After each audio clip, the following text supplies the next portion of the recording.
jina lako takatifu.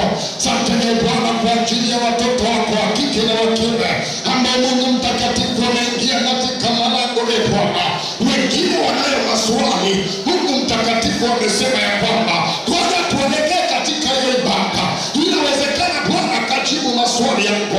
Roho Mtakatifu, Roho Mtakatifu, Roho Mtakatifu, Roho Mtakatifu, pita achilia maswali, pita jibu maswali yao, pita Roho Mtakatifu, pita pasionekane hata mtu mmoja Bwana aliyeingia katika haya malango akatoka kama alivyoingia.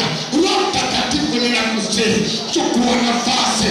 Wapo ambao wana uchungu moyoni, wengine wameachwa, wengine wamenenewa mabaya, wengine hawajui maisha yao yakoje, wengine hakuna amani pale nyumbani, wengine ni mateso na shida na dhiki na balaa. Ripandele Mosaya, adui msalaba, adui shetani, sikia, uachia watoto wa Mungu, uachia maisha yao, uachia maisha yao, uachia maisha yao. Ninakanyaga kila mpango juu za adui, ninapiga kila roho za kuzimu, enyi mapepo, enyi majini, enyi wachawi, enyi waganga, enyi walezi, enyi washirikina, uachia kwa jina la Yesu, kwa damu ya mwana kondoo. Uachia watoto wa Mungu, uachia maisha yao. Popote mlipo, piga kelele, piga kelele. Toka katikati ya watoto wa Mungu, toka katikati ya maisha yao, toka katikati ya kundi la vijana. Umeachilia roho zisizofaa, umetubadilishia vijana, umebadilisha maisha yao, utabadilisha wengine. Badala ya kuwa mama ukawafanya wa baba, badala ya kuwa wa baba ukawafanya wa mama. Wewe ule msalaba, sikia, ukalaaniwe sasa. Toka, wachia kanisa letu, toka, wachia kanisa letu. Niachilia wa moto, wa moto uende, wa moto uende, wa moto uende. Kila ngome ya adui ikaangushwe sasa, kila ngome ya adui ikashuke sasa, kila ngome za giza zikashuke sasa. Toka, toka, achia, toka, achia mapepo majini, waganga, walezi, wachawi, washirikina. Popote ambapo umekamata kanisa, popote ambapo unashika watoto wa Mungu, huo moto unapita. Wengine umeachia kisukari, wengine umeachia presha, wengine ni HIV, wengine magonjwa yasiyosemeka. Toka, wachia, mwachilia moto, mwachia baba, mwachia mama, mwachia, wachia. Ripandorobosa, ya mandara basia, makorobosia. Toka, wachia kwa jina na kwa sadaka ya damu ya Yesu. Asante Mungu, hatuna pa kukimbilia. Masharti ya waganga ni magumu. Tulitamani kupata, tumepatikana. Tunakuhitaji. Wako watu Jehova, wako hapa, ni kweli wamekwenda kwa waganga na wamekuja, na walipoona igizo, Mungu mtakatifu, mioyo yao imeguswa. Wanasema tunatokaje? Rikikisha mandorobosa. Wewe ni Mungu, Mungu umejaa huruma, umejaa huruma, wasi mwingi wa hasira. Baba, samehe katikati ya ghadhabu. Yesu, kumbuka rehema. Katikati ya ghadhabu Bwana, kumbuka rehema. Kumbuka rehema Mungu wa Isaka, kumbuka rehema Mungu wa Yakobo, kumbuka rehema katikati ya kutariko. Kumbuka rehema Bwana. Wengine Bwana wana watoto ambao sio familia hizo, lakini Mungu mtakatifu, changamoto wanazozipitia, wababa wanalea hao watoto Bwana, na wengine watoto wameshakuwa vijana wakubwa. Mungu mtakatifu, mama anateketea na hiyo si. Mungu mtakatifu, kama ungehesabu maovu yetu, ni nani angesimama? Nani angesimama mbele za uso wako? Ni nani mtakatifu, Mungu mwenye nguvu? Ni nani Mungu aliye nani Baba? Katikati ya ghadhabu kumbuka rehema. Yona akasema, nalijua Bwana wewe ni mwingi wa huruma, wewe unasamehe. Baba, tunao vijana wengine walipojaribu kufanya uzinzi na kushawishika, siku hiyo wakapata mimba. Baba, wengine wametoa, wengine wamezaa, wanawaza Mungu mtakatifu itakuwaje? Baba, nakusihi kwa neema, kama ungehesabu maovu yetu, nani angesimama mbele zako. Wengine wameacha maombi, hawaombi tena. Kila wakisimama, Biblia inasema wakuomba utakuwa wewe. Ni kwa sababu Mungu mtakatifu, dhambi imeingia kati ya dada. Ripakasaya. Baba, kumbuka rehema. Kumbuka rehema. Kumbuka rehema. Wengine wana chungu mioyoni mwao, hawezi kupimika, haupimiki Bwana. Hawana furaha, hawana amani. Baba, achilia. Umesema mjifunze kwangu, mimi ni mpole na mnyenyekevu wa moyo, nanyi mtapata raha nafsini mwenu. Kwa jina la Yesu nimeiachilia amani, naachilia furaha tena, naachilia tumaini jipya kwa damu ya Yesu. Kila hilo chukizo la kipepo, toka katika jina la Yesu. Toka, achia nafsi za watu. Toka, wachia baba huyo, wachia mama huyo, wachia watoto wao. Wapo wengine wamefukuza wake zao, Mungu mtakatifu, kwa sababu ya maneno ya watu ya kwamba wengine hawawezi kuzaa, hawapati watoto. Ripakasa ya mandoro bosi. Wewe ni Mungu toaye watoto. Uliyesema zaidi mtaongezeke, ukaijaze dunia. Jehova, aiachilia neema. Baba, toa majibu sugu ya leo. Sema na kutamka katika jina la Yesu. Mtu mmoja aseme amina. Chapia Yesu makofi na shangwe na vigelegele. Chapa tena, hayatosha. Makofi ya Jehova yanapigwa juu namna hii. Chapa, chapa, chapa, chapa, chapa. Amen. Basi naomba uketi.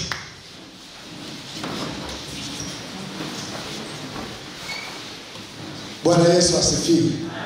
Na wasalimu katika jina la Mwokozi wetu Yesu Kristo. Yehova apunguzwe. Amen. Bwana Yesu asifiwe sana. Kwa majina yangu naitwa Mwinjilisti Ernest Nestori Majo. Nimeokoka na ninampenda Yesu. Pigia Yesu makofi. Ni Mungu ametubariki, tuna familia sasa. Ni baba wa watoto wawili, Esther na Samuel. Pigia Yesu makofi mengi. Mke wangu mpenzi Elizabeth, Queen Elizabeth, anawasalimu, akasema nipelekee salamu zangu nyingi sana huko Bonjubi. Pigia tena Yesu makofi na kelele za shangwe. Sasa kuna mtu ambaye hasa mke anatusuni. Kwa mke mchezo. Wewe mbona amekushinda? Bwana Yesu asifiwe. Kwa tunamshukuru Mungu. Lakini kipekee kabisa nipende kumshukuru Mungu kwa ajili ya mchungaji. Mimi namtaga Mshua. Bwana Mshua, huna baya. Chapa, chapa, chapa, chapa, chapa. Bwana Yesu asifiwe. Tumesema kwamba ni sikukuu ya nini? Mtanisamehe, nitatumia lugha za vijana. Amen. Wao wanangu, mpeni maua yake huyu jamaa.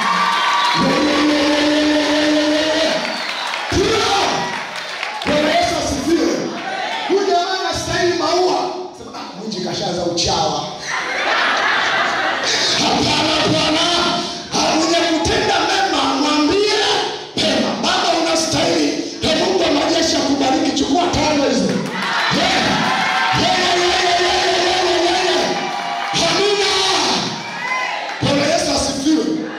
Namshukuru Mungu sana kwa ajili ya mtaa Bonjubi. Kupitia baraza la wazee na mchungaji. Na mimi ndo natunzwa na huo mtaa unatunzwa na mimi, sijawahi kulala njaa.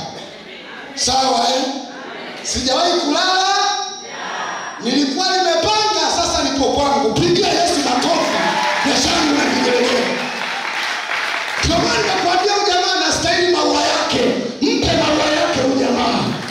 Na baraza la wazee na familia yake na kanisa zima, Mungu wa majeshi awabariki sana.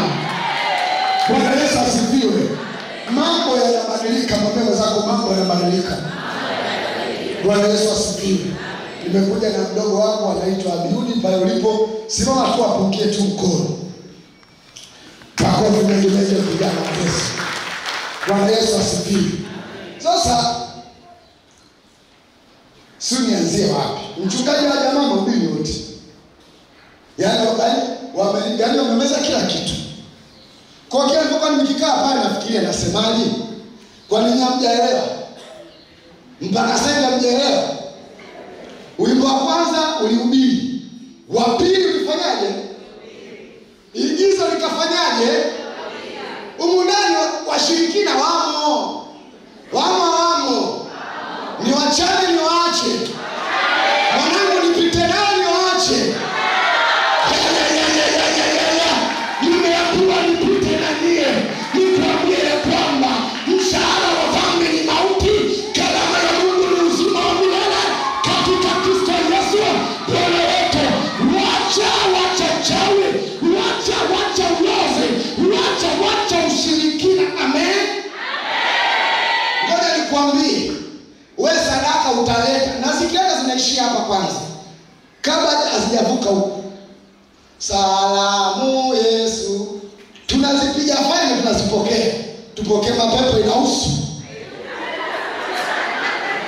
Sio tukusanye majini hapa mbele. Na kwa bahati mbaya mchungaji wanaokwenda kwa waganga ni Wakristo wetu. Kwa hiyo usishangae kutaja jina. Yaani wana majina mengi kule, umeitwa ndugu yake. Ila wakifika hapa bali watakatifu kama watakatifu Mathayo. Hamna kitu hapa. Hamna mahali unaenda. Uweze kuelewa kama una dimbili. Bwana Yesu asifiwe. Tumesema kwamba leo ni sikukuu ya nini? Sikukuu ya vijana. Kwa hiyo injili kulingana na rika. Amen. Injili kulingana na nini? Lakini pia kuna injili kulingana na mazingira. Huwezi ukaenda kijiweni ukafika pale, watu wa Mungu Bwana Yesu asifiwe, na wasalimu katika jina la Yesu Kristo. Mungu wa majeshi anawapenda sana. Hawatakusikiliza wewe. Wewe waambia wana Kristo apewe sifa. Wanangu mmeleta habari ya mtu mmoja. Wanangu noma wanangu. Yesu mwamba sio mwamba. Hao masela watakuelewa. Watakuelewa Bwana. Amen. Wazazi naomba leo niongee lugha ya vijana. Amen. Niongee kujua kuna wakati tukizungumza nao, nyewe mnaongea mwaka 1999. Si ambao tulikuwepo kwenda 2000 tuambia kwamba hakunaga duniani mwaka 2000. Kwa watu wote ni kufa. Kwa watu tukaa tukasubiri kufa usiku huu.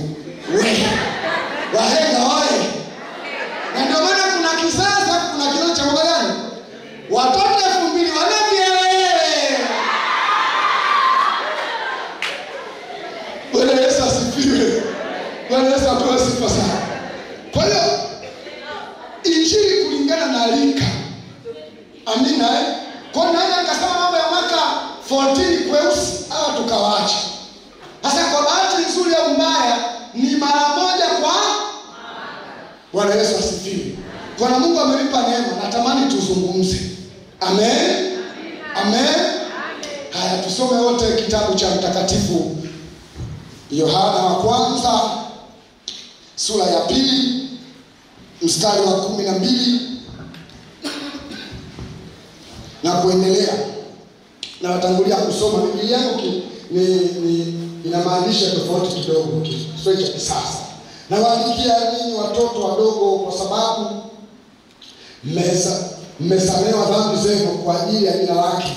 Na waandikia kina baba kwa sababu mmemjua yeye aliyetangu mwanzo. Na waandikia ninyi vijana kwa sababu mmemshinda yule mwovu. Nimewaandikia ninyi watoto kwa sababu mmemjua baba.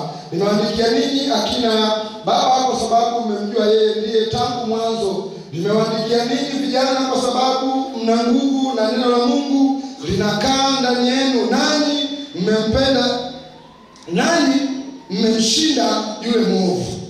Sasa pointi yangu ni mstari wa 15. Msiipende dunia wala mambo yaliyomo katika dunia.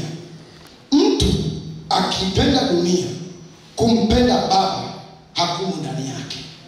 Bwana Yesu asifiwe. Bwana apewe sifa. Nimesema nataka kuzungumza na vijana. Tunaposema ujana, mimi masomo yote nimefeli akiswa Kiswahili.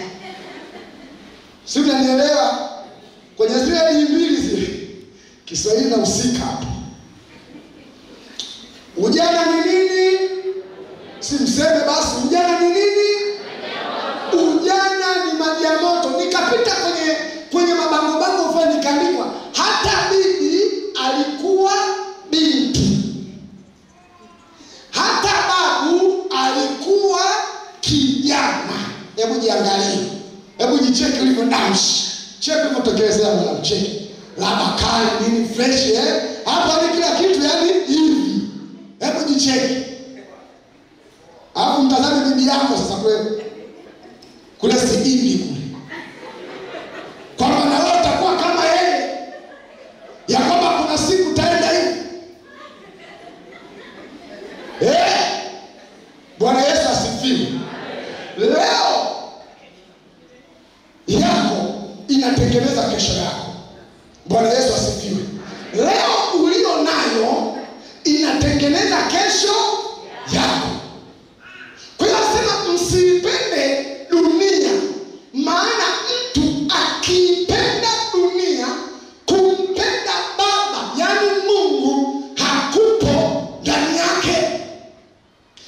Ukisoma Timotheo wa kwanza sura ile ya 4 mstari wa 12 wasema mtu awaye yote asiudharau ujana wake, bali uwe ni kielelezo kwa wote waaminio katika usemi, mwenendo, maneno na matendo. Swali, wewe kijana, kauli zako vipi?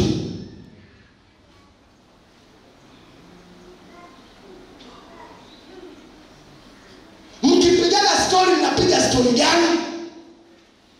Oi mwanangu nyama. Wewe unapeleka unyama kwenye ofisi ya mtu. Yaani boss anamwapiga anamjilita ni mnyama. Oi vipi mwanangu nyama fresh. Ile. Usemi. Vijana wengi tulionao hawana lugha nzuri. Kauli zao nyingi zimejaa matusi. Hawawezi kumsifu mtu mpaka aweke hapo. Oya. Nipite nao niwache. Pia.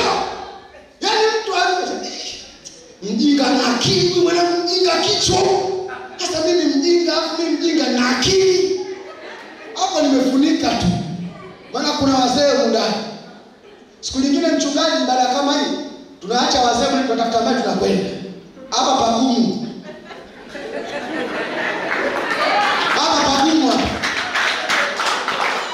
Bwana Yesu asifiwe. Usemi.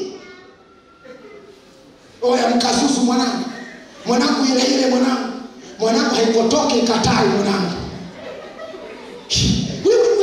Wewe vipi? Bwana Yesu asifiwe. Sifa ya kijana wa Kikristo ama kijana wewe yote lazima uwe na vision. Mwambie mwenzako vision. Sasa hicho ni Kisambaa. Kiswahili lazima uwe na maono. Uwe na nini? Mtu mwenye maono hawezi akaishi kiholela. Wewe una maono tenda klabu. Unataka kuwa mfanya biashara mkubwa. Dunia ikujua utenda klabu. Wewe una maono ya kuwa mfanya biashara, utaongea lugha za kiuni. Wewe una maono ya kuwa engineer director sunani. Wewe unajua msela. Una maono ya kuwa waziri mkuu, mtoto wa kiume ametoka. Na wewe unacho eti.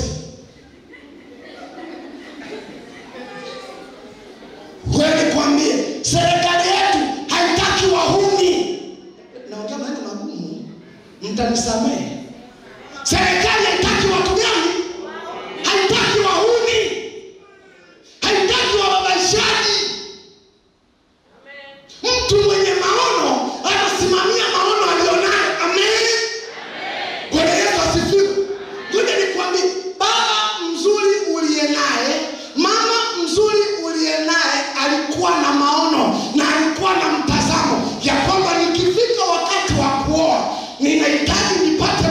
yake kichwa wa namna hii, na nimehitaji nipate mtoto kichwa namna hii.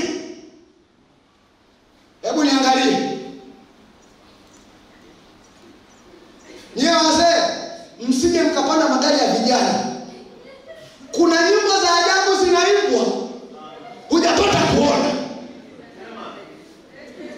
Ni wazee nipite nao niwaache. Nimemwona ex wangu amekonda mbwa yule. Yaani nimemwona ex wangu amekonda mbwa yule. Na walimu wa Masa mtusaidie, tafuteni herufi nyingine kila kitu find ex. Ma ex wameacha shida kwenye mioyo ya watoto wa Mungu. Ma ex wameacha balaa kwenye maisha ya watoto wa Mungu. Ma ex wamefanya kwamba maono ya vijana yametoweka. Walimu wa Masa mpo? Najua mlisema sitafika mbali, hapa ni wapi? Bwana Yesu asifiwe. Tuambie mwenzako usinipimie Bwana. Laiti kama ungenikuta miaka 10 iliyopita nyuma, ungesema hiki kinyago kimetoka wapi? Namba chafu haigawanyiki kwa 2 wala kwa 3. Inaitwaje? Uitili sufwa tasa. Tasa. Yule aliyeitwa tasa sasa ana watoto, ana watoto, ana watu ambao wanamuongoza. Amen. Bwana Yesu asifiwe. Ukiwa na maono huwezi ukaendaenda. Biblia inasema pasipo maono kanisa huangamia. Wababa vijana tunawapenda kweli. Zile shule za boarding zile zilikuwa ni nzuri kipindi kile, Elboro, sijui wapi kule, Dodoma sijui wapi kule. Sasa hivi shughuli kubwa. Vijana wa kike hawataki ukike, wanataka ukiume. Oya nikazie mwanangu, wewe ni demu. Vipi? Uso demu.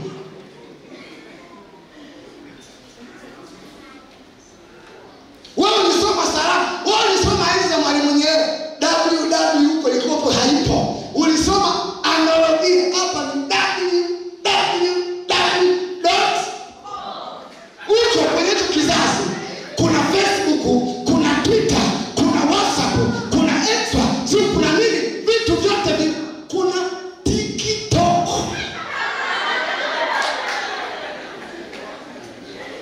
Sasa wataka kuishi maisha yale. Yaani umemchukua kijana umempeleka. Mtoto karudi. Daddy.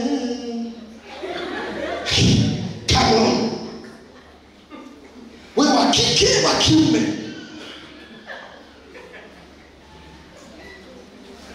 Mtoto wa kike ameenda, yaani kaenda shule, karudi nguo za kike hataki tena. T-shirt, jeans. Humkuti tena kupaka poda, humkuti tena kutia wanja. Mwambie mwenzako mwanamke mazingira wewe.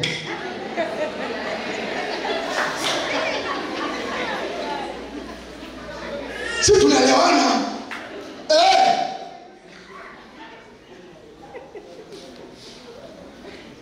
Mna mtoto siku hizi yani, mtoto wa kiume anagombania poda na mama yake.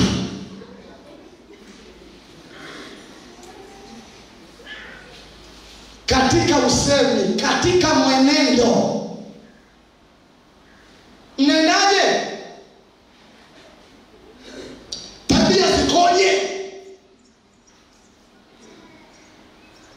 Kuna kabila moja mimi nilipenda, sasa sitalitaja leo, najijua. Kuna vijana wengine vibebeni.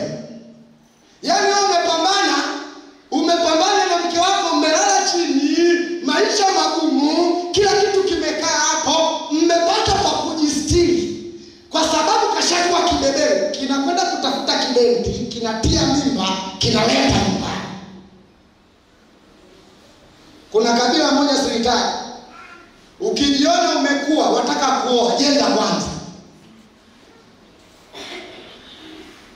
Wewe umekuwa unatamani kuzaa kati upo shuleni. Kama yalivyo tutaondoka kivyo mwanangu.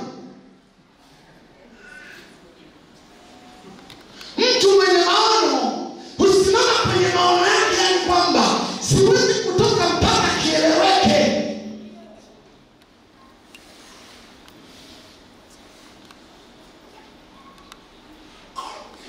Unakuja kuwa profesa. Umebeba ndio form 4. Ona fikalimu.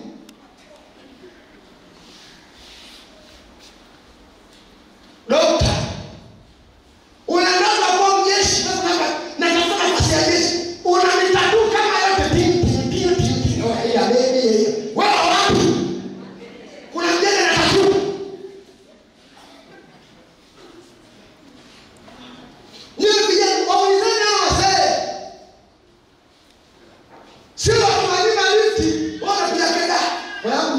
Mkati ataja tafuta vyako. Yeye alituliza kichwa akapambana. Pambana na wewe, tafuta vyako. Tumeavyo wewe sema dume langu ili dume langu. Dume langu halina plan A wala halina plan B. Litakuua, litakunyonga. Oya mwenye bwana tukaushia mtu alibia unajua nini? Sio poa. Tulieni. Oya wanangu bila mkatafute. Sawa eh? Leo nafanyaje? Mtoto wa kiume kaza. Hivi unapata ujasiri mtu wa kiume umevaa nguo iko chini ya matako uko hivi. Mtoto wa kiume uko hivi. Unapata ujasiri.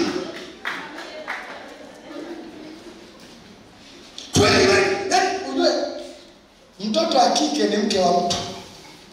Mtoto wa kiume ni mume wa. Hebu angalieni vijana wenu. Kuna mke wa mtu hapo? Angalia kijana wako, kuna mke wa mtu hapo? Kuna mume wa mtu hapo unamuona? Ndio maana ndoa zimejaa migogoro. Mnafanya sherehe kubwa, kesho na kesho kutwa biashara imeisha.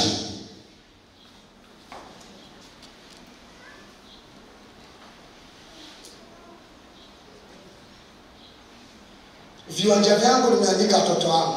Utakuja kuuziwa ndani wewe. Wewe kwa maana hao jamaa waandikishe. Wapi tumeelewa hivi?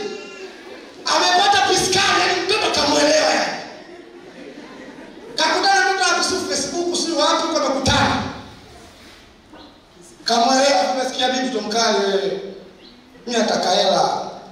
Una hela kabili kuita shemeji tu. Ni hela. Akipiga hesabu, kasoma vyeti ndani kazi hakuna. Ajira hana, kazi zipo ajira hana. Kavuruga na mapenzi. Unauziwa. Nakumbuka baba akaniambia kwamba nina nyumba yangu, nimeshakabidhiwa kila kitu changu. Kwani nikiuza ile moja sitabaki nyingine? Na alipokuwa Zuzu inauzwa ile ambayo umekaa mle ndani. Utasema shanga watu wanakuja ambia mzee, nyumba yako. Ambia vitu hivi hapa. Acha kufuga majambazi ndani. Si unanielewa nyaze? Si unanielewa? Ngoja nikwambie. Kwenye TikTok zao kuna shida. Kuna mijamaa imetoka kusema tafuta hela mbwa wewe. Sasa anapoambiwa tafuta hela kusoma kasoma na plan A tu ya vyeti. Plan B umempa viwanja. Wao uliuliza yani kabla chuo kikuu amesema sasa administration si kitu gani huko? Sio kasoma nini? Wengine wamesema mass communication, wengine wamesema sijui nini accountant sio nini huko. Kwa kasoma accountant, anadiingia accountant. Halafu hata kuchoma muogo hawezi. Wewe ndio ya wapi? Asema kipaa kutokuwa na hela ni kovu kama kovu lingine. Kitambi kama una hela hicho ni kilibatumbo kama kilibatumbo kingine.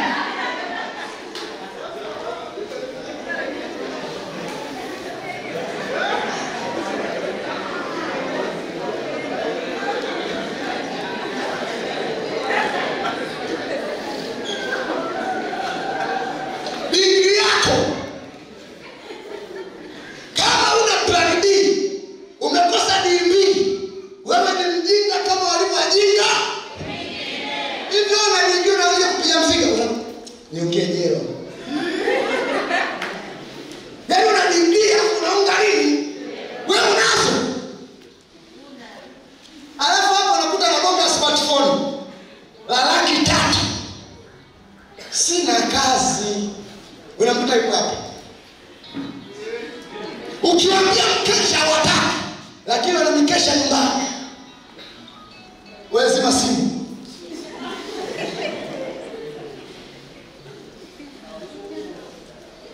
Bwana Yesu asifiwe. Wewe wanangu, mimi nawakandia kusudi ukafanye kazi.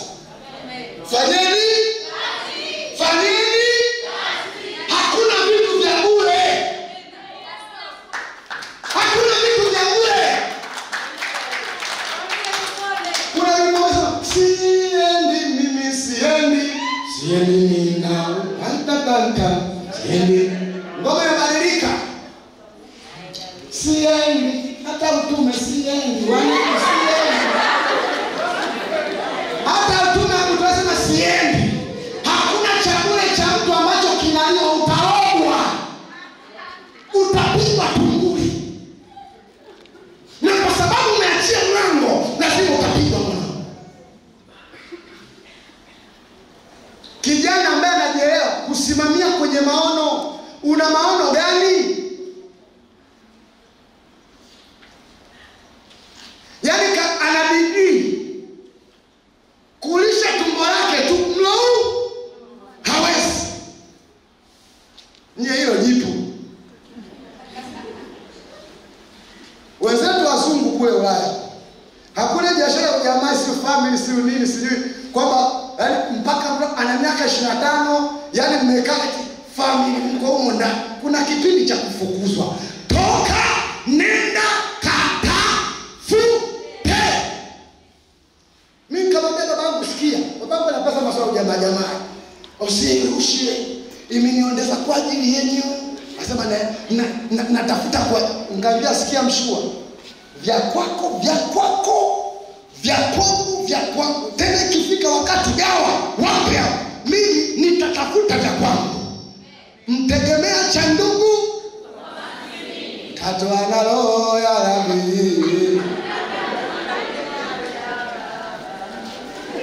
Kwenye msiba wa fukara mambo shuri. Lakini kwenye mambo ni matatizo. Mnatuletea shida.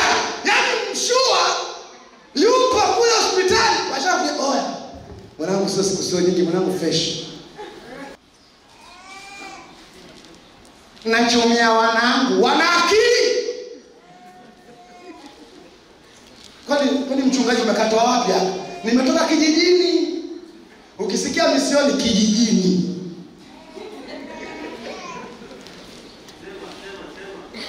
Bwana Yesu asifiwe. Huyo kijana mpe mtaji atoke kwako. Sijui unanielewa? Usilifuge hapo nyumbani, unafuga jipu. Na wewe binti nikwambie kitu kimoja. Mimba nzuri yenye baba. Mimba nzuri yenye nini? Baba. Bebe mtasi.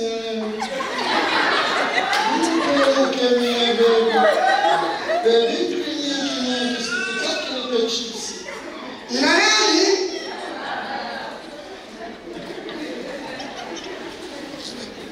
Nikatoa wapi? Misioni. Katoka misioni. Waona baba mimba jamaa karuka virusi. Ngoja nikwambie, na kutoa mimba sio ujanja. Yaani unaitwa mama marehemu tu.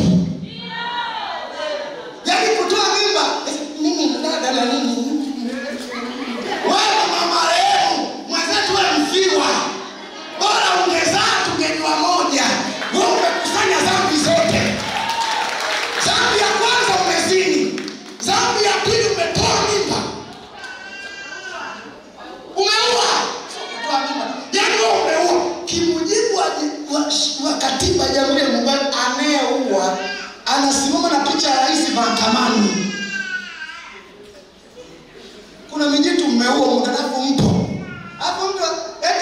akisimama, jamani mwizi na aliyewa nani akamata?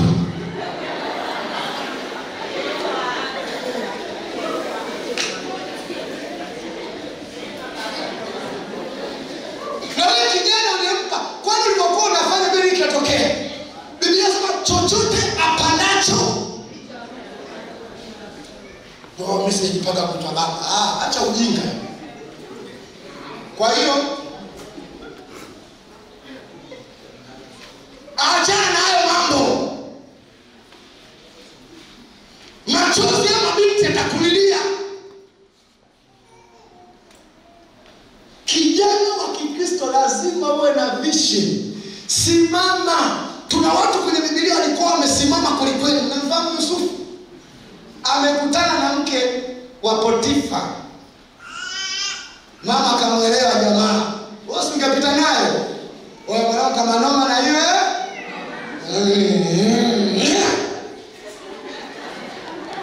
Kwani shingapi? Lakini Yusufu alikuwa na vision. Piga sababu kama Yusufu angelala na yule mama.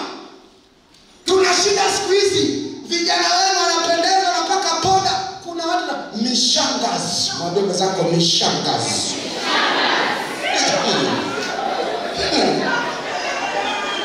Mtoa wapi huyu? Mbona ametoka misioni? Vijana wewe. Sifa za mishangazi lazima na kingapi? Malizieni basi.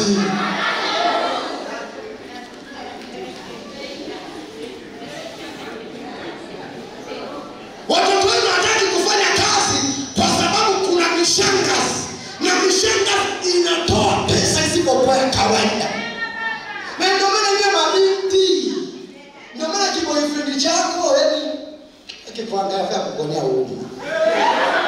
Yaani wewe umpi chochote zaidi ya hicho. Ambapo akienda kwa mshangazi anapewa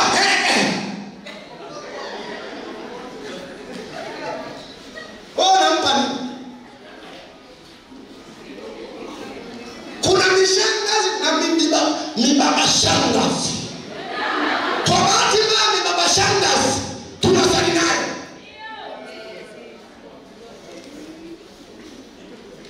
Mtu awaye yote asiudharau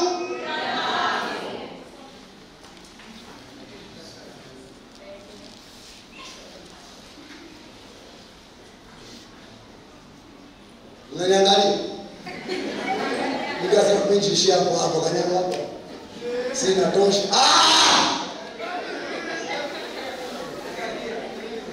Laana hiyo. Achana na mishangazi. Hiyo ni laana. Wewe mtu kama mama yako. Hivi hata himuoni. Hivi unapata hapo ujasiri. Mtu kama baba yako. Unaona kibiti kimeng'ang'ana hapa. Zingatia maokoto. Maokoto.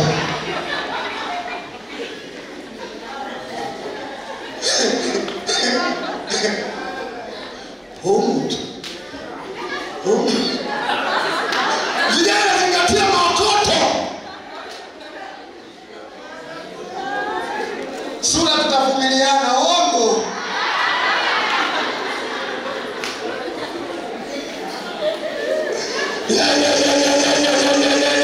Sisi kuna mpana mielewa. Asubuhi ya leo tunaweza mpa Yesu makofi ya shangwe. Shangwe na vigelegele kwa Jehova. Amen. Kuna nikwambie Bwana, kama unataka kufanikiwa tazama msalaba. Tuna wazee wa kanisa ambao wananielewa na ndio maana darasa wanasema wanataka milioni 100 na ngapi? Ni wamekaa na yule jamaa pale. Vitu vinafanya nini? Haya wewe na mshangazi utatushauri nini? Mchungaji, hawa vijana waambieni kweli. Mtamaliza uchungaji, mtatuachia barao. Na kuwa mkuu wa jimbo na kutana Wewe baba, mimi hata sielewi. Yaani baba, mimi hata sielewi. Watu wa Mungu, Bwana asifiwe. Yafuatayo matangazo ya leo. Baba,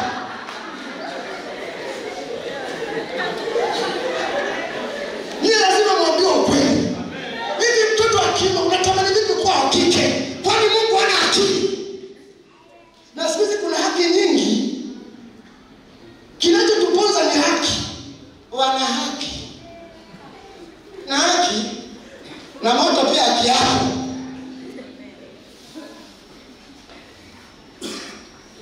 Unakutana mtoto wa kike sura ngumu hivi, mtoto wa kike hata kama una sura babako, unashindwa kukula poda.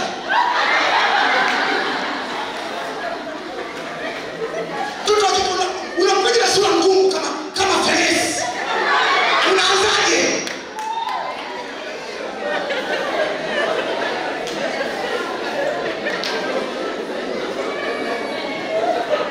Jamani, kwenye mtandao mnayaona myaoni? Sasa mwambie sura vipi tulia. Tuambiane ukweli. Ili tupate vijana ambao wana akili timamu na kulishika kanisa, lazima vijana wawe na maono. Amina. Lazima uwe na nini? Na maono. Lazima uwe na adabu. Uwe na nini? Rudi msalabani kwa Yesu. Bwana Yesu asifiwe. Bwana apewe sifa. Lazima tutengeneze muda kuombea vijana wetu. Ayubu ile sura ya 5, Ayubu aliweka utaratibu wa kuwatolea sadaka vijana wake. Walikuwa na watoto 10. Kila mtoto alimsogezea sadaka. Wewe mwanao ushamtolea sadaka? Ushamtolea sadaka? Mungu mwenye nguvu, Juni ya huyu namleta kwako. Mungu nakusihi kwa neema mshike. Anakoenda siwezi kumlinda. Na Biblia inasema Bwana, watoto wetu wataongozwa na amani itakuwa kuu. Mungu, siwezi kumlinda mtoto wangu. Linda nifanye hicho kitu. Nalipa ada za chuo, lipa.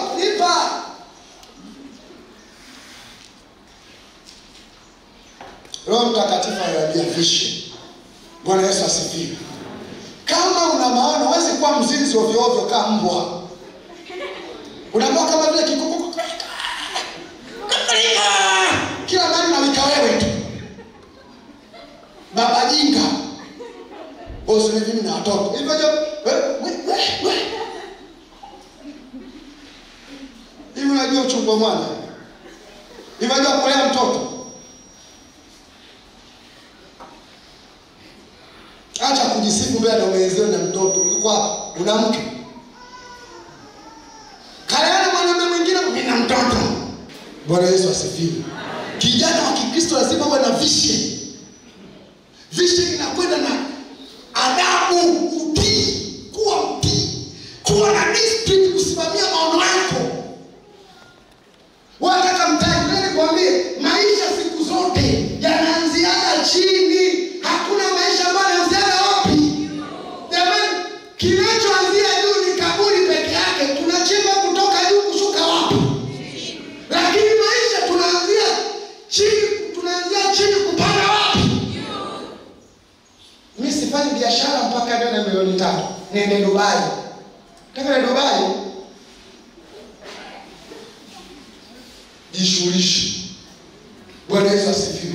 Biblia inasema kwamba nitabariki kazi za mikono. Una kazi gani? Nyumbani unaleta nini? Makaburi mengi tulionao leo si makaburi ya 60, 70, tuna makaburi ya watoto wadogo. Yaani wazazi wanawazika watoto wadogo. Na hii kwa sababu stress zinazidi kuwa nyingi. Unasomesha mtoto kwa chuo kikuu eti ghorofa ya 3 anajitupa chini, hadi akamwacha. Kuwekeza kote senti tumeweka milioni, a lot of money. Abiba akamtenda vibaya. Ghorofa namba 3, mtu chini, mwaka wa 3. Hebu singelia huyu.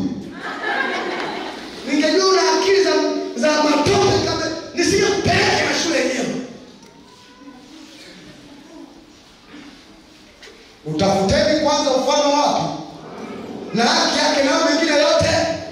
Mzazi, gawana akaunti zako. Ni bora ukawa na akaunti mbinguni nusu na duniani ukabaki nayo nusu, tukajua moja. Waswahili wanasema fadhili mfadhili mbuzi. Ukimchinja utaamua mchuzi, mwanadamu utaangulia mausi. Wewe siku moja ifanye umekufa tu, mpaka Uingereza umenyooka. Utashangaa na kushangalia, tunazika saa ngapi? Walitoka kusafirisha mpaka sasa. Wewe utisikiza tu utasikia. Sare wanashona, duniani kuna mambo. Ubaba nyama wanakula. Wakifika mambo wanasimama, wapige mambo yao. Ulipoziacha nani anatumia? Wekea msalaba kwa jina la Yesu. Wekea Yesu akaunti zako. Wekea Mungu wa majeshi. Mungu kwake hanaga hasara. Chochote apandacho mtu, huyo mtu atavuna siku moja kwa jina la Yesu. Bwana Yesu asifiwe. Nimalizie kusema kijana wa Kikristo, ili kanisa lipate faida, lazima uwe na akili timamu. Simamia maono yako. Kuna wakati wa mapenzi, kuna wakati wa kuchukia, kuna wakati wa kupenda. Wacha kuchanganya mambo. Sawa? Kila jambo lina majira na nyakati. Mhubiri sura ya 3. Fungua pale utaona. Wacha kuchanganya. Na ndio maana baadhi ya shule hawataki wanafunzi waende na simu. Mimi nimesoma. BlackBerry inafundwa hapo na mwalimu mfanye chochote.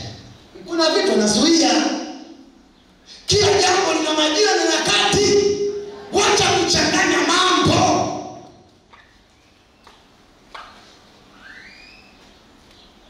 Kutana na Yusufu kwenye Biblia, kamkataa mke wa nani? Potifa. Kutana na Isaka, mtu ambaye anajielewa. Bwana Yesu asifiwe. Mungu wa majeshi atusaidie sana. Atutetee kwenye kizazi hiki ambacho adui anapambana nacho. Ni wazee ni walizo, ushakutana na bibi changudoa? Jambazi kibabu. Yaani jambazi babu jambazi. Ushakutana naye? Kwani kwenye vijana kuna nini? Na waandikieni hivi vijana kwa sababu mnazo. Yaani kinachowindwa ni power. Shetani yuko radhi kufanya chochote, atumia akili yako akupelekeshe mpaka ujisikie vibaya. Una time ya kusoma neno, una time ya kuomba, una time ya ibada, lazima utapigwa tu. Vijana wengi siku hizi wanataka kufanya kazi wanabeti. Wewe mwanangu umechanika mwanangu ni baki kidogo tu. Pale alikuwa anatoa moja yako mwanangu huyu hapa. Kachomoa. Unaishije kwa bahati nasibu?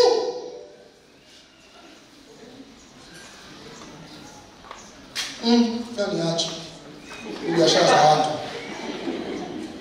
Bwana Yesu asifiwe. Usiishi kwa namna hiyo. Kwani wewe ni baba mtarajiwa, unategemea kuwa na mke na watoto waende shule, unabeti.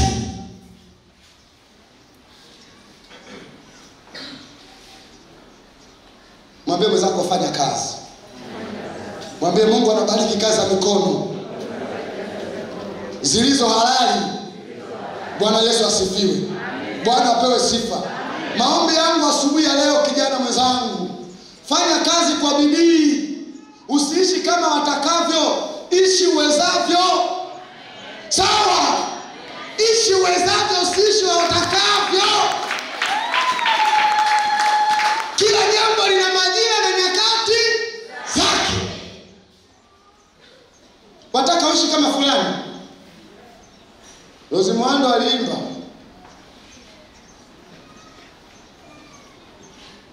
unataka mlembo mzuri kama Masepetu, kipato chako cha Morapa. Kaimba Rose Muhando. Akambia imba mapambio, kunywa maji ukalale. Ishi kulingana kulingana na level yako. Hao unaowaona mmekutana mjini, achaneni wapi? Atanionaje inahusu? Yana maisha yake na mimi na maisha. Ishi uwezavyo, usiishi watakavyo kwa jina la Yesu. Bwana Yesu asifiwe. Wewe baba, mtafutie mwanao, fukuza nyumbani. Umeona mshinda kumfukuza? Njoni Mwaitemo kule kuna mashamba hapo. Mnunulie, mjengee kajumba, mwambie sikia, tengeneza maisha yako hapa. Hiyo degree yako itengenezee marehemu, nisikuone kwangu nikikwenda kupiga mibuti. Toka. Likae hapo lilime. Utaletewa matatizo. Wengine mnawajukua sio na rasmi. Yaani mama kakulea wewe, yaani yaani tu hakuna kitu kibaya kama mzazi ataka upumzike hapo kijiko kinapiga kelele. Shida kwa jina la Yesu. Tukulee wewe alafu utuletee shida. Yaani wewe chukua peleka Bagamoyo, tafuta kiwanja mjenge hapo room 2, mpe na shamba eka moja, mwambie nimekusomesha kwangu, sitaki nifanyeje? Sina. Hiki ndio ulisi wako. Nenda. Sio kwamba utakuwa umemwazibu. Mnamjua Tai mnamjua? Amen. Tai anawachukua watoto wake wanapokwenda kutafuta chakula, anawachukua na wapeleka juu. Kawabeba kwenye mbawa namna hii. Wanapofika wako juu, Tai anageuka na anakaa pembeni. Watoto wako hivi. Tai anambia, pambaneni, mama yenu mimi ninasimama kupambana. Nataka na nyie mpambane. Anapoona kwamba amechoka anawasaidia. Wewe vipi? Sasa mimi mwanangu, ukifa utatuletea shida. Baba mdogo ajali watoto wangu. Umeileje mitoto yako? Yaani toto la kike kufua haliwezi, kupika haliwezi. Nisikilizeni nyie mabinti. Hawa baba hawa wana akili za ajabu. Utakuta baba anakwambia, sikia, umekuja kwangu kama hela ninayo, gari hapo kila kitu, nataka unipikie. Nataka wewe unakuja kaa kibengo. Mikuja hii.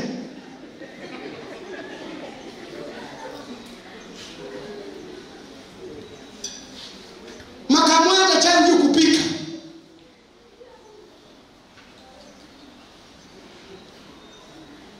Mwanamke sketi mkubwa.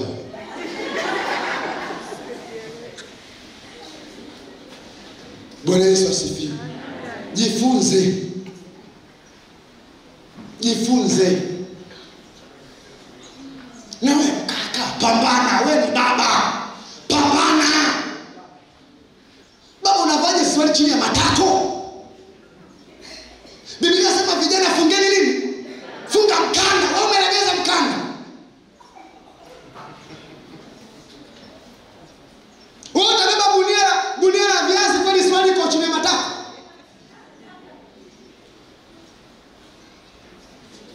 Kasomeni mambo ya Walawi, utakutana kule. Mungu akamwambia, tengeneza madhabahu yenye kitako. Unasema Mungu tunatutokana. Maandiko.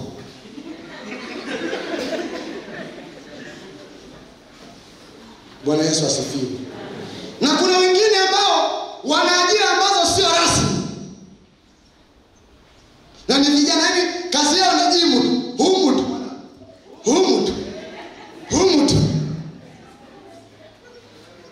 Wasubiri mtu afumaniwe waenda kafanye mambo yao. Wewe piga jibu. Mshahara wa dhambi nini? Kuwa dhalimu tu. Mtoto mdogo ni macho mekundu. Unakula viroba kama vyote. Kaivanti hongo. Walevi. Wewe unaona kwaje mlevi? Sitaki kusema kuna mbunge mmoja alitolewa bungeni. Mheshimiwa Spika, naomba kuwasilisha. Si mchafu kwa yule mzee baba. Akamwambia, toa kibudu hicho. Wewe unaona kuwa mlevi. Taifa litaki watu walevi.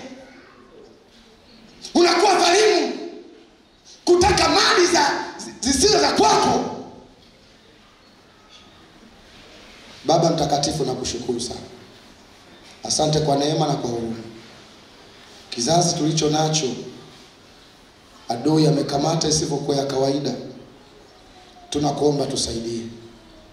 Tembea na sisi kwenye maisha haya. Maisha ya vijana yamekamatwa na changamoto nyingi sana. Wengine wakilia hawana pesa za mitaji. Wengine wamemaliza vyuo hawana kazi. Wengine mambo ni magumu, mambo hayaendi. Nikuombe Mungu mtakatifu, watetee vijana hawa. Wapiganie na kuatia nguvu. Katika jina la Yesu, amen. Makofi mengi kwa Yesu.